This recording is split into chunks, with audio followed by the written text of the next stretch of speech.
Flint, Michigan made a decision in 2014 that forever changed the city. To save money, Flint officials switched Flint's water source from a treated water source Detroit to Flint River. In the beginning, the switch did not show any alarming sign. The water looked normal, the faucets worked perfectly, and life was normal in Flint. But deep inside, something was wrong. The Flint water source was never properly treated, and the old pipes of the city were not ready to pass new water. A simple government decision at this moment marked the beginning of a crisis that no one expected. It only took a short moment for residents of Flint to realize that something was off. Their water came out brown, yellow, and even orange sometimes. It had a chemical smell and tasted like metal.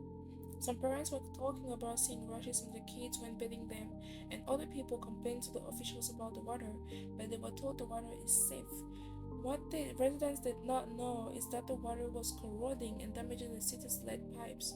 Slowly, toxic lead began spreading into sinks, bathtubs, and even baby bottles. The water they never questioned and trusted turned into poison.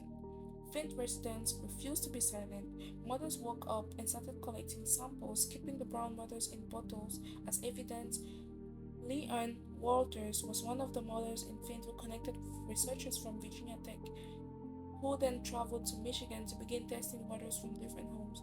While this happened, pediatrician Dr. Mona Anna Atisha studied medical records of Flint residents and found that children had an elevated level of lead. Their work exposed the truth about what was happening, which officials tried to hide. All these agents made the crisis undeniable and proved what Flint's community already knew. The water was unsafe and people were being harmed. When the evidence became known by the nation, all eyes were on Flint. News was everywhere and protests spread across the whole state of Michigan. There was the arrival of National Guard who distributed waters, and volunteers drove for hours to get to Flint to donate cases. They also had the visit of President Obama, who tried to restore trust in Flint by drinking a glass of filtered water. Even after all the attention the crisis brought, many Flint residents still did not have clean water at home. The crisis revealed that communities like Flint, that has many black people and mostly working class, are often ignored until it's too late. Even after the Flint switched back to a safer water source, there was already a lot of damage done. Lead does not simply disappear from children's bodies, it impacts their learning abilities, behaviors, development, and long term health. Parents were scared and worried about the long term health of their children. On top of that, trust in the government was broken. Families were told that water was safe to drink, but it was a lie. They kept on being dismissed, ignored, and left to be on their own and protect themselves.